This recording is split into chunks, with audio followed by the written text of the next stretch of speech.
Hi guys! Good morning! So ayan, narito na naman ang message sa palayan na kung saan ay napakagandang balita. So ayan po, makita nyo naman yung butil ng palay, talagang mga mabibintog. At yan guys ay naka-organic full harvest dito sa Baclaran. At itong dalawang to ang bida dyan. Okay?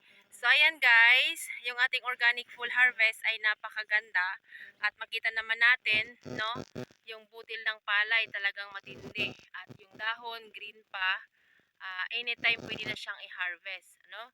At ayan guys, sa mga interested na gustong mag-adapt sa ating technology, ay message lang po kayo kay Miss Opelia Sungcard at saka po kay Robert Damhembro na kung saan ay narito sa Barangay Pinagturilan, bayan ng Occidental, Mindoro. So ayan guys, kita nyo naman sa ganitong panahon, ang ating palay dito sa lugar na to ay hindi ganun kaganda. So balit ito yung naka-organic full harvest, ayan yung naging resulta niya. So ayan, yan po guys ay hindi ginamitan ng insecticide at saka pesticide. Alaga po yan ng ating organic full harvest. So that's it for now guys. Follow for more.